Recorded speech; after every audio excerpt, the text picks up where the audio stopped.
Global Conservation Corps presents the Rhino Man podcast. I'm John Jerko, your host, and one of the directors of Rhino Man the movie. This podcast series is a way for me to interview top conservationists on the topics of rhinos, the poaching crisis, the importance of rangers, and community engagement, all as a way to create awareness around these issues and to promote the coming release of our documentary film. In this episode, I'm talking with Sharon Haussmann.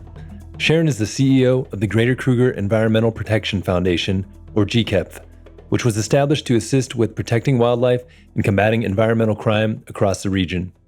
Over the last 4+ years, Sharon has held multiple chairperson positions at Balule Nature Reserve. She has strong roots in farming in the Lowveld and has academic qualifications in engineering and conflict management. In this conversation, we talk about Sharon's early upbringing and her path into conservation. We dig into the history of the formation of Balule Nature Reserve. We go into her experience of the early days of the rhino poaching crisis and how it evolved over time. We dive into the formation of GKEPF and the wide-ranging work they're doing to coordinate partners and programs in an effort to protect wildlife. And we even spend time talking about the importance of rangers and our dear friend and fallen ranger, Anton Mzimba. She had some beautiful words to say about his life and memorial service. Throughout this episode, Sharon exudes passion, dedication, and love for the people and the work of conservation. So without further ado, here's my wide-ranging conversation with Sharon Haussmann. All right, Sharon, welcome to the Rhino Man podcast. It's a real honor to have you on here, and excited to dig into your story. Hi, John. Thank you very much for the invite. Much appreciated. And great to be talking to you. Yeah, so, if you can, give us a brief overview of what GKEPF is. I feel like I heard this acronym so many times when I first made it to South Africa, and it was a little bit of a challenge to even say it. I was like, what's this word? But maybe give us a brief overview of what GKEPF is and what your current role is, and then we could dive into all the different things you're involved in a little bit later in the conversation. Yeah, John, you're certainly not alone in terms of the acronym, not the easiest one. But GKEPF stands for the Greater Kruger Environmental Protection Foundation. It's a mouthful, but that's exactly who we are and what we do. And what's your current role? I'm currently the CEO at GKEPF. What's a little bit of the day-to-day of what you're involved in? Our main function and our founding members were basically all the private reserves on the western boundary of Kruger, as well as a part the Garangani on the eastern boundary of Kruger in Mozambique. And the idea was to form a strong partnership and alliance in a formal manner. And initially it was in direct response to the rhino crisis. Obviously we've evolved and fulfilled various functions, but our main function is to coordinate activities relating to combating illegal wildlife crime, any threatened species, the anti-poaching and the protection and the security and the safety and security of the region. That's basically our focus and our mandate. And it's a complex environment. We've got a formal agreement with Kruger National Park, who's our big partner in the conservation area in the middle. And then you have the private sector. So you have public, you have private. We also have provincial. We also have community land. And our function is to facilitate structured communication, centralized reporting, centralized databases of matters that concern everyone. Because even though it's very many varied entities that are the custodians over land, it's largely an open system. So it's one rhino population, one elephant population, and it's to having a collective approach around best practice and protecting these open populations, or these populations in an open system. Yeah, it's such a massive area as well, combining Kruger National Park, and then you've got all of these private reserves kind of lining the sides of it. And I can only imagine the challenge to bring everyone together and work as one to protect these areas. So I'm excited to kind of go into a little bit of the history and dive into that some more. Where were you born? Where were you raised? I don't know if there was an early connection to conservation. Just kind of curious of your early days and where you came from. Yeah, John, nothing spectacularly exciting there. I was actually from a farming family in the Lowveld. I was born in the Lowveld. I was raised in the Lowveld. I briefly spent 4 years in Pretoria while I was studying, but returned to the Lowveld immediately. Very fortunate that my dad and family had invested in the conservation environment in the 60s already. So by the time I was born, I was able to do it from birth. And it's part of my DNA. It's part of who I am, this environment. I wouldn't want to be anywhere else. I'm extremely passionate about it. I've always been passionate about the expanse of it, the large scale of it. And I'm one of the founding members of Balule, and I've lived it all my life. And yeah, basically where I am today. Do you remember a moment when you told yourself or thought to yourself, like, I want to do work in this world? Because I did look a little bit at your LinkedIn, and I feel like you did some education on, psychology, some counseling, some business background. So I don't know if those were on purpose to connect to the conservation world, or if you were exploring some other areas. I mean, it sounds like you were connected to conservation from early days and wanted to be a part of it in some way, but just curious if there was kind of an inflection point in your life where you said, this is what I want to dedicate myself to. John, no, it was never really conscious decision. It's conscious decision. It's something that developed over time. I actually studied an engineering field, worked very briefly in that space, and then moved on to business, agriculture, macadamia propagation, nursery. So, but as I said, always been connected here. I've always been exposed. And I can honestly say the first time I knew I would work in this space was when I was probably about 9 years old. And I remember it distinctly in an open vehicle with my dad in the bush. And as a little girl, just had that overwhelming urge of ensuring this is conserved and protected forever. I knew then already how special it was. And that's just something I experienced as a kid. But, you mature, we study, earn a living, all of that. But most weekends and holidays spent in this environment, and always had a huge interest, obviously through the family property and lots of friends in the environment, etc. I then started living permanently with my family in Balule in 2011. And at the time, there was a very active hyena den less than a kilometer from my house. And I spent more time, I think, at the hyena den than at home. And my husband and my son not only accepted it, but supported it. And yeah, for 3 years, I became known as the hyena lady, and I spent immense time at this hyena den.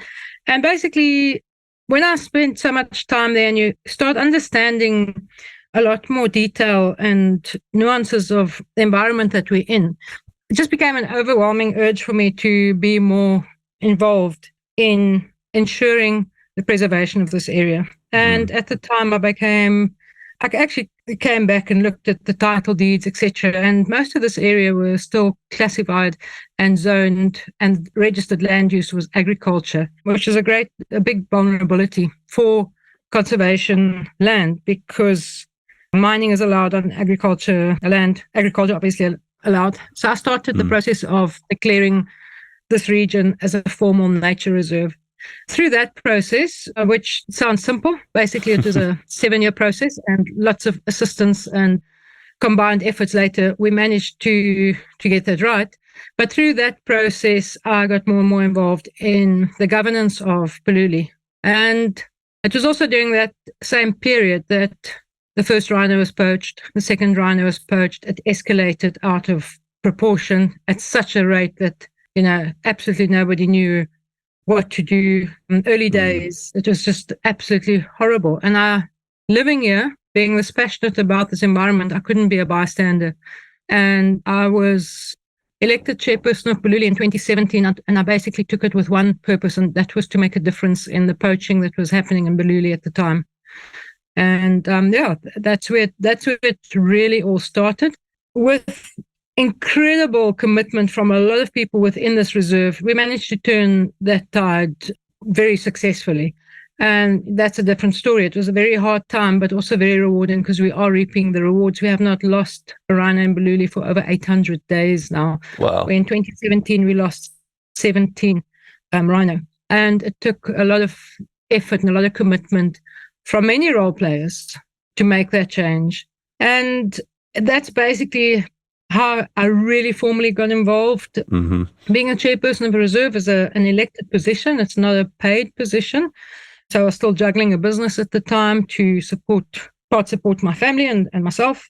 And yeah, it was then through this I also got to understand the role of GKEPF in the landscape better. And when the position of CEO came up, it was basically a calling, just an overwhelming calling for me. And I can honestly say, I think I am in my perfect space at the moment. Yeah, I mean, it sounds like quite the journey. That's it. Going back to the hyenas, I'm just curious, what were you doing any research, or were you just like completely drawn and obsessed with like following them and seeing, how they interact with their environment? What was taking you back to that hyena den so often? Yeah, John, I like you using the word obsessed. Obsessed is just a word lazy people use for dedication. So yeah, just tongue in cheek there. But yeah, it almost became my life for a while. And it's the complexity of hyena social dynamics, their language. I wasn't doing any formal research. It basically became intense interest because of a very active den and lots of cubs being born. And there was one particular one soon after I started paying a lot of attention to this den. There was a little hyena born, and probably the first time we saw him was about 3 weeks, and he only had 3 legs. He was missing a left back leg, and there was a little stump. Nobody would ever know what really happened there, but this little hyena only had 3 legs. And I almost became a surrogate mother in the sense of leaving the den at night, wondering if it's still going to be there in the morning. Is he going to make it through the night? And I'd rush out 5 o'clock the next morning before I go off to business to see if he's still there. And every day just became stronger. It did help that his mother was the dominating female. She was the matriarch, so that helped a lot. And it just became an incredible journey of watching this little 3-legged cub grow up. And with that, I mean, at one stage, there were 28 hyenas at this den. There were 7 cubs. It was fascinating and lots of action in the social dynamics. And I noticed a lot of the vocalizations and language that we don't usually would experience in just normal sightings. So I did buy some sound recording equipment, and I started actually documenting and recording the den language. And it was fascinating. So I haven't formalized any of that. I did assist some academics doing papers on hyenas. And yeah, so it was a very interesting journey. But no, I didn't formalize any of it. It was 90% enjoyment and 10%, kind of recording and documenting. Yeah, I mean, it just sounds so fascinating because I think, just kind of cruising through a reserve on a game viewer and making those sightings, you don't get all the nuances of the social dynamics. And I think in that case, you start to realize how much more depth there is to a lot of these creatures and the way they interact and, what's maybe going on in their minds. And yeah, it really opens that world up to the detail and the subtleties of life outside of our, human realm. So really, really interesting. Absolutely. What you say there is so true. And I obviously often used to take family or friends with me, but my best times, and I don't want to sound selfish, but the best times were when I was alone, because you're so acutely aware of everything. First of all, you are exposed. I was always in my open vehicle, and there are obviously rules you don't break, you don't get out, no touch, obviously never any morsels or food. Although, hyenas get extremely inquisitive. They would come right up and stand next to the vehicle and look at me. This little 3-legged one, the clan would go off and it would come and lie next to my vehicle. And I'd sit and work on my laptop inside my vehicle. And we'd just hang out for hours until the mother returns, and then I would leave. But you never broke the rules. And I was so acutely aware of all the sounds and smells just because of the amount of time I spent alone at that den. It was phenomenal. And other interactions between elephant and hyena at the den, interactions between wild dogs and hyenas at the den, lions, even bush pig once, these 2 bush pig. It's an extremely rare sighting for us in this area. They were just one early morning, I just arrived at the den and there was an eruption of flying ants, termites. And these little cubs were all running around snapping at the termites. It's just experiences that are incredible. So, yeah, I suppose you can hear I'm extremely, if you had to ask me, I'm not one for favorites, but hyenas have a very special place in my heart. Hyenas and black rhino. Yeah. Sounds super fascinating. I mean, it kind of puts you in almost a magical dream world, the way you're describing it. And you forget all of these like little exciting things that happen day to day that we're often not aware of, just kind of in our own bubbles in town, in our homes. So yeah, it's nice to get that perspective. And I'm sure that that's connected you so much more to a lot of the work that you're doing, fighting for this stuff. I'm curious too about Balule. When did you say you started forming that and kind of changing the use of the land and bringing people together? What year was that around? Well, I'd say the founder of Balule, the vision started with landowner that's still very invested, Andy Dott, and that was probably close to 30 years ago. And that was a whole lot of willing landowners, it created the momentum. And Balule was founded over the last basically 25 years. And I became actively involved around about 2013, so about 10 years now. I am still on the committee. I'm a regional chairperson and I hold the safety and security portfolio on the governance committee. But I have done my time as a chairperson. It is quite an intensive task being chairperson of a private nature reserve.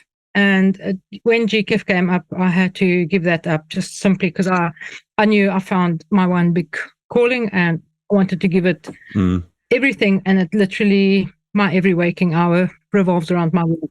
It honestly does. It's a lifestyle. It's a choice you make. It's that in any case, when you live in this environment, you are constantly aware of the poaching threats and other threats to this environment. So working actively to mitigate and combat those threats is actually a privilege.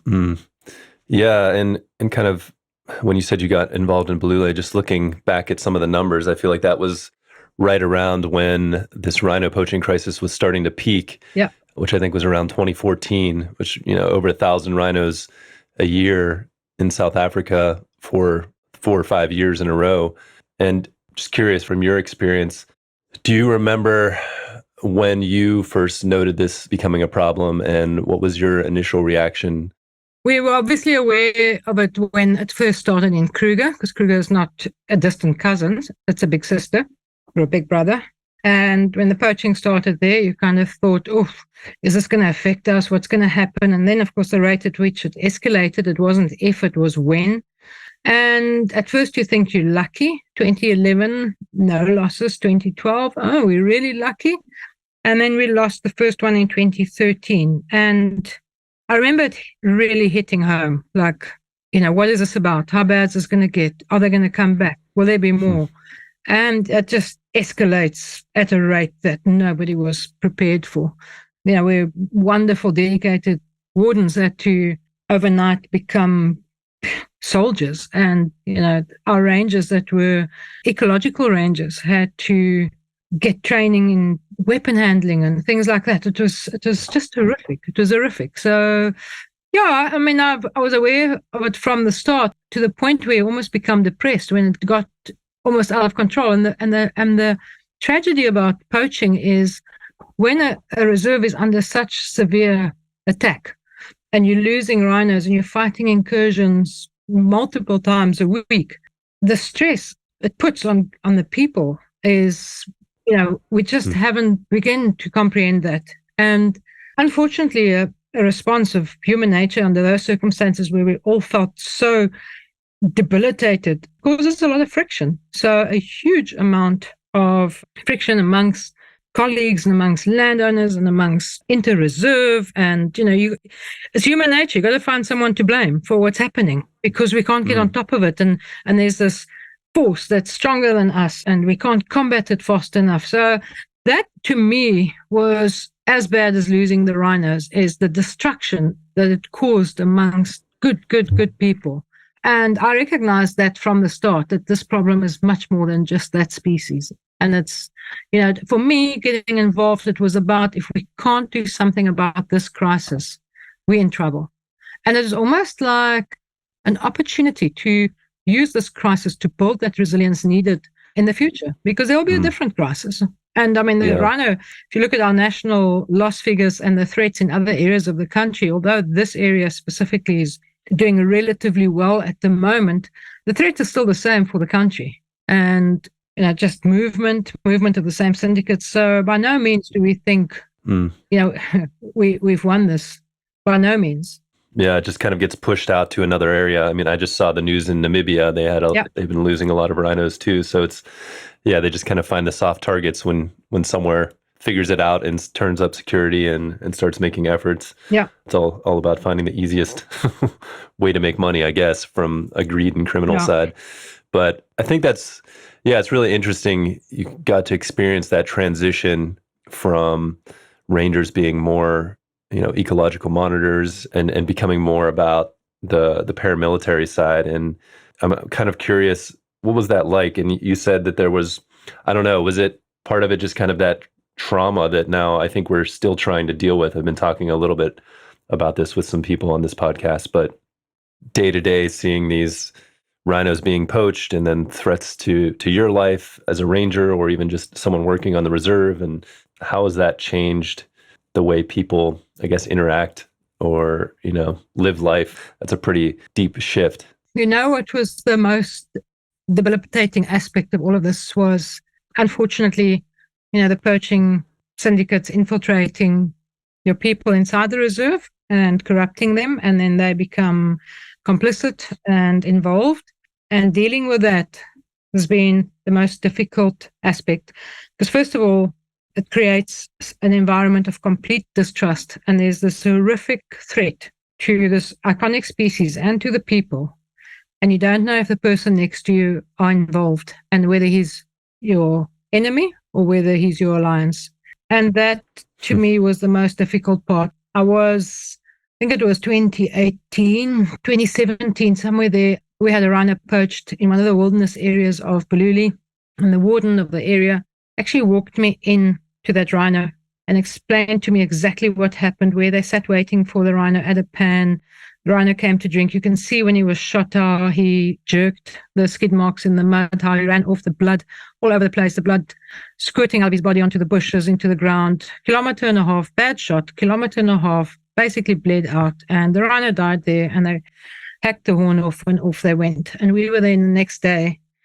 And in such a beautiful wilderness area. And I looked at him and I said to him, it is obvious. Our biggest enemy is within. And, I left there that day, and every person you pass, whether it's a fellow landowner, a warden, a ranger, looked at them and I'm like, the first thought was, are you involved? Are you involved? And it's the most depressing, horrible environment. Our wardens, mature wardens, were crying. So until, we managed to get a very holistic, good integrity management system in place, it's the most horrific environment to work in, because you just don't know. If you feel so alone. You feel so alone because you don't know who you can trust on your team. And we managed to implement an integrity system, and it made an incredible difference. Incredible difference. And not only to the rhinos we lost, it reduced dramatically. We removed almost 40 people from the reserve in 2018. But to the people that were left behind, you're dedicated, the atmosphere changed completely. The cohesion was much better. The trust was there. So that was the most difficult phase, I can say, of tackling these problems. Yeah, I mean, it's such a difficult thing to go through. I mean, it's not really an exact corollary, but, Soviet Russia, you kind of think about, hear about the stories of how people were, calling people out and just even if they had something against them, and there's all this mistrust, and it's, kind of plays right into the criminal syndicates that all of a sudden no one within these reserves can trust each other. And even across reserves, sharing information, if you don't trust those people, then it's like you don't want to give them that information because they could be using it against you. And I think, and maybe this is kind of a way into talking more about what you're doing at GKEPF, because I don't know exactly the history. I've been reading a little bit about it, but it sounds like part of it was finding a way to bring all these reserves together and communicate and work on these problems. in a much more unified way instead of everyone just kind of fending for themselves out there. So I don't know if that's a good segue into that conversation and how it came about. That is basically exactly it. It was a whole lot of reserves with good management, all applying a huge amount of funding and to this problem, but there was no unified approach. And the whole idea behind GKEPF was to unify and to find the best solutions for the collective, to share information. It's one threat, it's one enemy. And we had to share information so that we can combat that threat collectively. And it's not an easy task, but I think, it's been overwhelmingly successful. The cooperation and the communication and the cohesion between the reserves is better than ever. And we literally have the most amazing communications, open sharing of information, of experiences. If we look where we are at the moment, it was the 1st December since 2011 that the private reserves on the western boundary of Kruger did not lose a rhino. It was also our best year in terms of total losses. So huge steps forward. And I think first and foremost, the credit lies with all the efforts on the ground and just the skills that's been developed, the resources, the technology that's been, tested and implemented. So a lot of effort on the ground. We're really, really on top of combating this threat once it's in the reserve. And then, of course, there's been some significant factors such as dewarning, large-scale dewarning in the area that made a really big difference. All the private reserves have adopted integrity management policies. Kruger is now on board as well, implementing this year.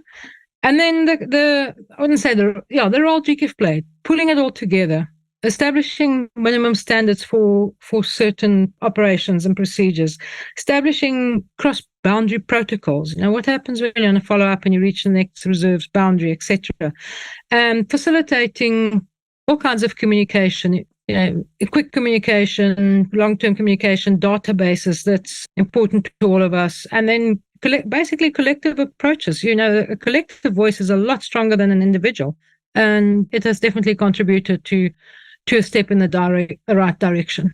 Can you, for someone that's not from South Africa and maybe doesn't really know the Kruger area very well, could you kind of lay out that landscape a bit? Because you have Kruger National Park, you have the Greater Kruger Area, and then I think there's Greater Kruger National Park, which includes both. And so it can get kind of confusing. So just label each one of those and how large those areas are as well. Because I think it's pretty amazing how big that space is. Yeah, it's John, it's even still confusing for a lot of South Africans, so let alone international. But you can basically say the collective conservation, open conservation system. So absolutely no man-made barriers between all the different entities is around 2.6 million hectares. It's an incredibly large conservation area. And that entire Kruger, of all of that, Kruger makes up about 2.3 million hectares of all of that. And then the remaining area, 300 hectares, is private-owned reserves, and then also some provincial-owned reserves. So it's a very valuable in terms of global conservation. It's a very valuable piece of conservation land. It is home to the Big Five, which is second to Cape Town. This area, the Greater Kruger, is the most visited by tourists, and that has a lot to do with the Big Five connotation and all these magnificent animals that roam freely. In terms of rhino, it's the largest wild rhino population in the world. It's the most precious genes that we have to protect that we've got here. So the Greater Kruger is part of the Great Limpopo Transfrontier Parks, which involves Mozambican reserves and Zimbabwe as well. How big is that once you add those in there? I don't have that figure on the top of my head, but I'd say an educated estimate is probably about 3.5 million hectares, if not more. And then the Greater Kruger. Then Kruger is, like I said, the big brother, kind of an oval shape in the middle of a lot of the private reserves on the Mozambican side on the east, and then on this western boundary where we are. And the average private reserves on the western boundary range between 15,000 up to 60,000 hectares. And the reason why, it's just a grouping of similar type of land that formed the reserve, and that's kind of just, it's like suburbs in a town. It's sort of just developed that way. And the private reserve still, the owners have their title deeds. It's privately owned by a title deed, but they have signed in to the Great Limpopo Transfrontier Cooperative Agreement, where everybody agreed to this conservation model in the open system. And obviously there are a lot of criteria around that, just for good governance, the rules of the game, basically. And I think it's, it's phenomenal. It's such a success story in terms of global conservation. Yeah, it's an amazing, beautiful area, and it's so massive that once you're out there, you really do feel like, you're completely away from civilization, which is pretty rare in the world today. So when did the fences come down? Because at one time there were a lot of fences between a lot of these reserves, if I'm not mistaken, and then there was a decision to open them up to allow the wildlife to be able to roam between these areas. I don't know if you know much of that history. I think Sobisand was probably the one that opened up to Kruger first, and I'm under correction, but I think that's almost 80 years ago, around there. Timbavati and Tlaseri has been open to Kruger for, speak under correction, but well over 30, 40 years. Balule was the last of these private reserves on this northwestern area to join the open system, and that fence between Tlaseri and Balule came down in 2004.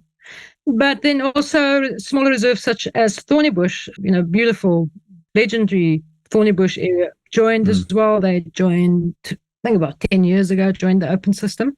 And it just basically evolved over time. When a reserve felt that they wanted to join the open system, they would approach, and obviously there are certain, especially in terms of safety and security, certain criteria that needed to be met. And it's fantastic. The more open space, the better for all the species. Yeah, it's so great to see, I think, people just realizing the benefits of it and collaborating together. And it seems like GKEPF has just kind of carried that on to another level. I don't know, maybe we could talk a little bit about the rangers in particular and GKEPF's involvement with the frontline workers, from, maybe just starting out with what's the importance of rangers, and also how is GKEPF helping develop some of the current rangers and next generation of rangers as well, because it sounds like you guys are involved in some ways on that end of things. Yeah, John, obviously, as much and as passionate as I am about the conservation aspect and the animals, personally, my energy comes from people, and it's interacting with these amazing wardens and rangers on a day-to-day basis that makes all the difference. They're incredible people that work in this environment. And very simply put, I always say that it is a harsh environment. I don't know if you've ever spent a summer here. It can be extremely hot. It can be extremely dangerous. When things go wrong, they go wrong badly. You got real threats to worry about out here. You got heat stroke to worry about. You got really wild animals that can kill you.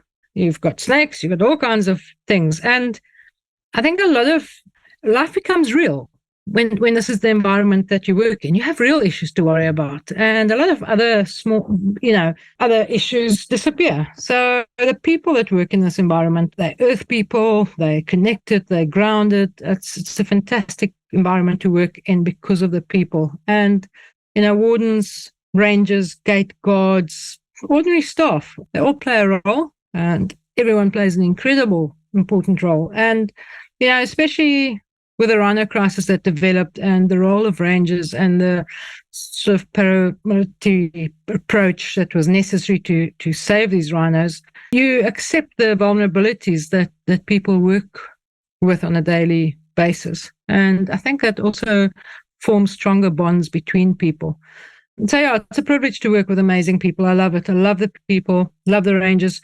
GKEPF, we do support a lot of the training. Obviously, the environment that these people work in, they need to be highly skilled. So training is extremely important. And it was also recognized by GKEPF that, we should have minimum standards of training for all our rangers in the open system.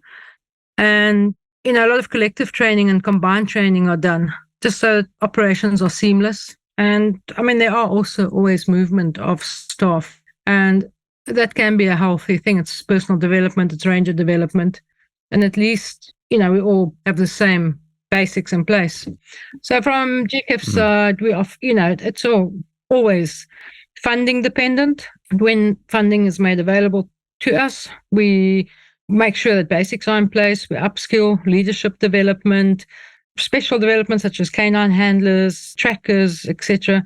And as well, ops room operators. Wherever where there's a need and we can identify it, we have got an exciting project lined up probably for the next year where a field ranger wants to do his pilot's license, and we're going to co-sponsor that because GKEPF has a light aircraft, a Savannah, and we can make this available. It does fly for the reserves, and it would be wonderful to see someone develop from a ranger to, an anti-poaching patrol pilot. So that's basically where it's not one of our primary function, but it's a support function that we offer to our reserves. Yeah, I really love that because I think, it's definitely changing, and that this sounds like one of the efforts to change that. But it felt like maybe rangers could be seen as kind of a dead end job almost. But to see that now people are realizing that we need to continue to develop people and give them a chance to work their way up and kind of maybe move laterally within the field of conservation to other jobs. I think that's really exciting because then it just gives people more opportunities for growth, which is, I think, so important to keeping them engaged and excited about working there too. Absolutely. Yeah. What else, you talked about the integrity tests and how that made a big difference in this work. Is there anything else over the last maybe couple of decades that stands out as something that was implemented that had major impact on this, maybe the fight against poaching, but just in conservation in general in the last 10, 15, 20 years? Yeah, John, if I can, I'd like to highlight as well that when we talk about integrity testing, people always immediately jump to the conclusion of polygraph testing. And polygraph testing certainly is a big part of it, but that's not the only part of integrity management that we focus on. We also look at financial vulnerability because it's always through that stream where people get involved. So we actively look at financial vulnerabilities of our range, as well as this part of the holistic development. It's all part of that. It's developing the person, developing the skills, opportunities, and all of that is part of a bigger integrity sound workforce. And I think, that in itself has had a lot of unintended consequences that's been positive for the personal development of rangers in this space. So that's been a good development. I mean, if you had to advertise a position today, you won't easily find people because reserves hold on to their people, treat them well, people are happy generally. I think we're on a good trajectory in terms of that. And then, other interventions that's made a significant difference. Dewarning in GKEPF area in the Greater Kruger was a significant change. It really, it not only, reduced that whole equation. What the big thing about that is that it gave us time to get everything else in place and up to a standard where we were so confident to be able to combat. It also gave us time to just stand back and look at the threat more collectively, and also look at, addressing the bigger problem and not just at the front line all the time. The red zone, I call it in the red zone. The red zone is when you literally have to protect that rhino. That's where it's camos, guns, and ammo. And that's a terrible space. And it's not the space we want to protect rhinos in. It's necessary. When that rhino's life is at risk and he's about to be killed, that's what it takes. But if dewarning gave us the time to take a step back, look at it more strategically, take it one step at a time, experiment more with technology, implement technological interventions, that's been phenomenal. But it takes time, and it takes time. Your managers need to be fresh. They need to be able to experiment, to find the best way. If you are so exhausted with follow-ups every night, you don't have time to go and experiment and look at alternatives. So dewarning made a big difference in that aspect. It really bought us some time. It's not a silver bullet, and we would hope it's not a long-term solution. We certainly don't see it as the answer. It is one part of a whole basket of interventions that's necessary, but it certainly has been hugely advantageous in our environment.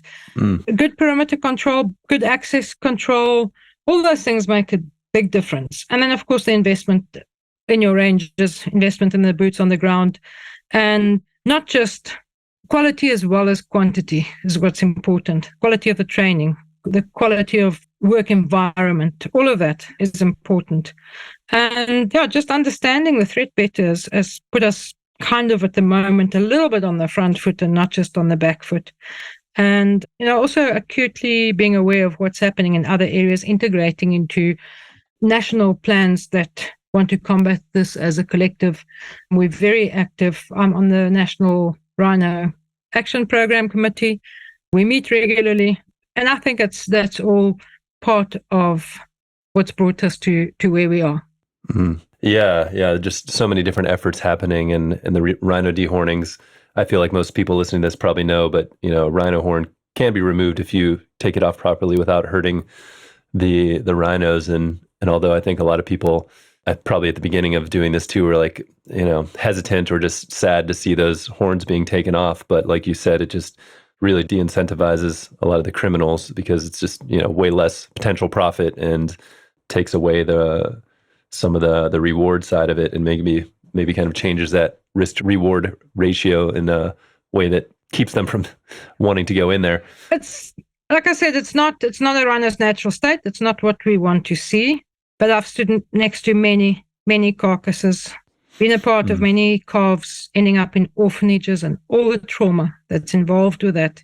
And I've seen many, many dehorned rhino. And I tell you, the dehorned rhino is a much better sight than a butchered animal that's been suffering, or a calf that's crying, or a calf that's being mauled by predators and needs to be euthanized.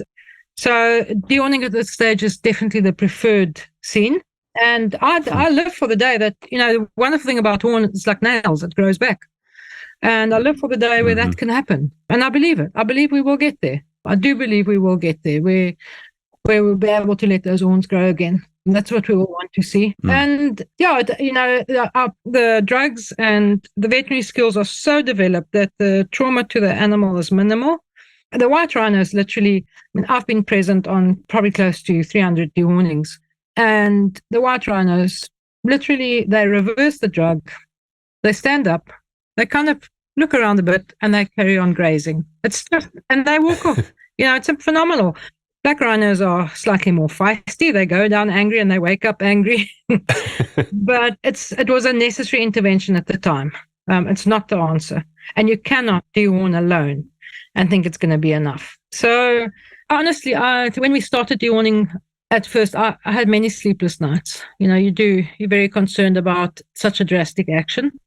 I was part of the decision-making body, and these are huge decisions you're taking with incredible repercussions. But we have saved a lot of rhino. We have saved many, many rhinos, and no regrets.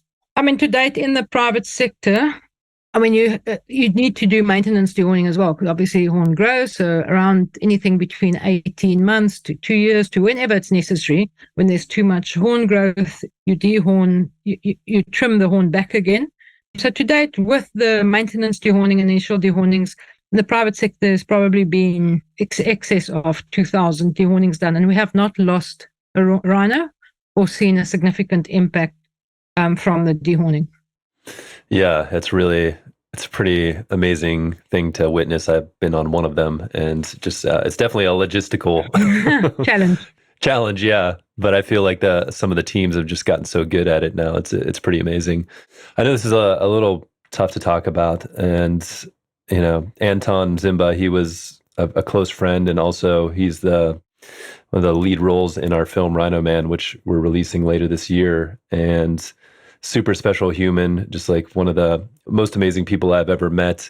You talked about people a lot, and he's just a generous, warm-hearted person, but also willing to stand in front of a bullet to protect a rhino. I remember him saying that, and felt like this job was a calling. I'm just kind of curious. I know you were at the Timavati Memorial for him back on World Ranger Day this past year, July 31st. I don't know if you could talk a little bit to your connection with him and what that memorial was like for you. The tough question. Anton we all knew him as a friend, and he was a close colleague to all of us. In his position as the head of Ranger Services at Balule Nature Reserve, he was a member of our managers group. He was a very, very respected colleague of everyone in the Greater Kruger. And I mean, Anton was with Timbavati 25 years.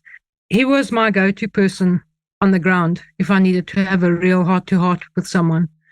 And in fact, about 10 days before Anton was shot, the two of us sat and had an extremely difficult conversation in private for about 3 hours. And, he asked for it. And I must be honest with you, when I left there, I thought to myself, I hope I added as much value to what he needed as what he's added to my thinking. Yeah, Anton was unique. He was special. He was a strong leader, but his legacy is alive. He was such a strong leader that if I see his remaining colleagues, how strong they are and how resilient and how they're carrying that almost blueprint of resilience and determination, he lives on forever. John, I don't think, anyone can comprehend what his colleagues, the Timbavati people and the people in GKEPF, myself included, went through when this incident happened and what we're still going through. There are a lot of unanswered questions that we struggle with every day. And it was the most darkest period, I think, of my adult life, that period following Anton's murder. It's that we all work in this environment that has its various dangers. And what happened to Anton was that one thing that we all feared. I feared this could happen, but I never really believed it would. So you feel guilty. We were aware of threats against him. You feel guilty. Did we do enough? Should we have done more? What if? Could we have? All those things that keep you awake at night. But you also feel extremely privileged to just have known him. In June last year, about 2 or 3 weeks before Anton was murdered, GKEPF hosted Minister Barbara Creasy in the area for a few days. And Anton was one of my GKEPF ambassadors who addressed her and engaged with her. And the minister herself wrote a beautiful letter to the family. So I called her and told her what had happened. And the shock, we all felt it, that absolute shock and disbelief. So it's still a very difficult thing to deal with. And I think what makes it more difficult is that the reality that every ranger, every warden, everyone in this environment is exposed to that threat. And it's become real. So, the memorial, the events there, the tributes, it was a day I'll never forget in my life. That beautiful aerial display and the flyover and the missing man formation. These are things you don't want to experience. And it doesn't matter how beautiful that memorial was. It was wrong. Everything about it was wrong. And that's how I see it personally. It's fitting to have something so special and so overwhelming for someone like Anton or for any other ranger that, this would happen to. It's wrong. Very difficult times. It put a massive cloud over last year for all of us. But the resilience, the determination of people left behind in the roles it's phenomenal. It's just phenomenal. He will never be forgotten. Never. We'll never forget him. We have to continue the fight for him. Otherwise, we're failing him. Yeah. Thank you for sharing those thoughts and that experience, because I know it was very difficult for me personally as well. And I really wanted to be there for the memorial, but I was back here in the States doing what we could to support more in a online capacity. But just such an amazing human. And like you said, I've interacted with a lot of the people that were around him, and there's so much resiliency and desire to continue on in his name as well, and just make sure his legacy lives on. There's a lot of stuff happening in on the ground there and around the world. It's honoring his legacy and kind of taking his name to continue this fight. Yeah, really a special human being. And I know something else he believed in was the youth and the next generation, and maybe to leave on a little more positive note is GKEPF is involved with a lot of community projects as well. I don't know if you could talk a little bit to that side and why it's important to include the local communities living around these protected areas in different ways. Yeah, John, we would be extremely naive if we think we're going to protect this environment with a militaristic approach only and in isolation to the communities that live around this area. The reality is there's 4 million people living on our boundary. It's one of the poorest areas in South Africa. The socioeconomic challenges are immense. And, I wish, and I say we in my next sentence because I believe, I wish we, at the same time when we reacted to the onslaught of poaching, and we reacted fast and with a lot of investment and commitment and everything that was necessary, I wish we had the foresight to just take a parallel approach in terms of a people-centered solution. We would have been, I think, a lot further ahead. However, having said that, we've learned. We did what we needed to do. We need to come between the killer and the rhino. We did that to an extent successfully. We're still doing it every single day. However, it's very important, and this is where community projects come in. It's very, very important to acknowledge 4 million people on the boundary of this conservation area. And until the day comes that these communities value this environment as much as what we do, we haven't progressed. And that ultimately is the aim. And they are amazing. All the private reserves, Kruger, many independent NGOs have incredible community projects in the area. And we're involved with quite a few. We partner with other NGOs, large NGOs. We have a very exciting program at the moment with WWF and a few other valued sponsors that we're partnering with in the area with community projects. And it's critically important for conservation in this area specifically, that we find a holistic conservation model that benefits the people and I don't want to say the private landowners, because Kruger is 95% of the space, and Kruger belongs to South Africa. It belongs to the people. It belongs to every South African. It belongs to the 4 million people on the boundary. But if they don't feel that way, it's not secure. And that's what we need to work on long term. So yeah, it's exciting. It's wonderful working with the communities. It's certainly not all bad. There's so many positives. There's huge potential in the area. It's a complex area. There are 2 different provinces, that we GKEPF area stretch over. We got a boundary that's different country, Mozambique. We got Zimbabwe in the north. There are many complexities, but I always say complexity brings strength. And I think if all the efforts that go into this area will eventually make a difference. So from GKEPF, certainly more of a strategic approach, and not just social responsibility, but a long-term, a generational kind of approach on what we can do.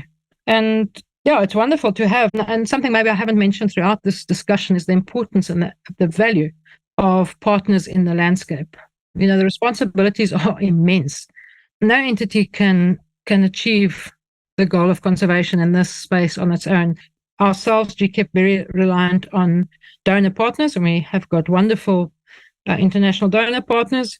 Landowners, the commitment, I think it's not understand the financial commitment the private landowners make to this area in terms of protection, in terms of social outreach and upliftment and projects.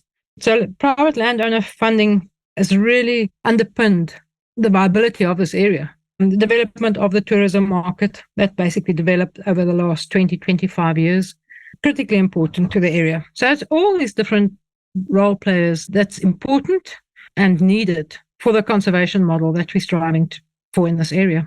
So many different people working in so many ways to make this a successful, I don't know what you'd call it, overarching conservation project, and just to protect these areas and make sure people benefit from them locally and the planet as a whole. So yeah, just really incredible the work being done. And yeah, I just have to give a ton of credit to you and GKEPF for all the amazing work you're doing, really helping bring a lot of these people together and creating kind of a centralized way to communicate between everyone. So I don't know, to finish up, I'd love to ask, what are some of the things that you've learned over the last maybe 20 years of working in this space or just maybe a better question is what has changed inside of you and in your life from these experiences and doing this work and, seeing the kind of the dark side of this poaching crisis happen, but then,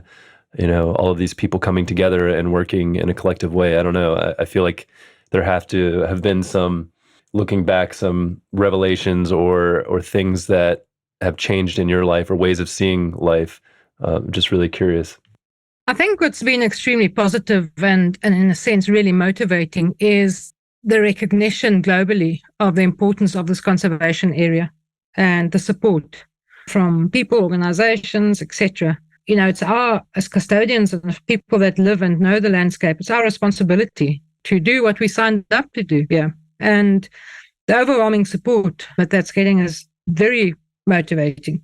And then I think I mentioned earlier, it's literally working with like-minded people in a beautiful space. It is a privilege, but with privilege comes great responsibility. And we are serving a purpose of protecting this environment for future generations.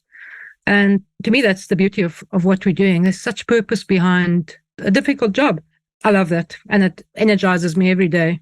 Yeah. And you see a lot of things. You certainly extremely, I don't believe that there's not a problem in this world that there's not a solution to. And the best solution is one that a collective finds, because especially in this environment, it's a collective effort, and the collective solution will be sustainable and will reach objectives.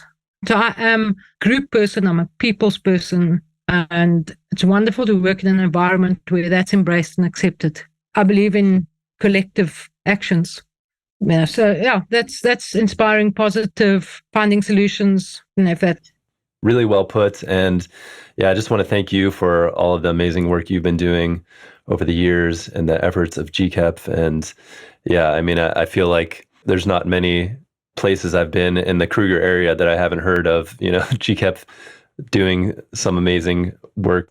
Really, really grateful for the time and dedication to making this just a beautiful part of the world for our whole planet to share, really. So thank you for the time to get on this podcast and share some of your story and what you're doing. Really appreciate it. John, thanks again for the invite. And like I said, we one part of a big engine and a big machine, and it's wonderful. So thank you. Thanks for what you're all doing. Looking forward to seeing Rhino Man, and it's been a privilege. Thank you. Thanks. Thank you for listening to the Rhino Man podcast. If you enjoyed this episode and you're excited to see the film succeed, please subscribe and review our podcast on Spotify and iTunes. Then follow us on Instagram and Facebook at Rhino Man the Movie. More details about Rhino Man, the social impact campaign, and future screenings are at rhinomanthemovie.org. To learn more about the Global Conservation Corps and their work, visit globalconservationcorps.org. Sign up for the newsletter and follow GCC on all of the social platforms. If you like this podcast, make sure to subscribe and catch up on GCC's Voices of Nature podcast, where Bob Ludke interviews a wide range of people who have dedicated their lives to making a difference in conservation. A special thanks goes out to Simone Wilson for the music for this podcast. He's the brilliant composer for Rhino Man the Movie. Learn more about his work at simonewilsonmusic.com. Until next time, I'm John Jerko, and this is the Rhino Man Podcast.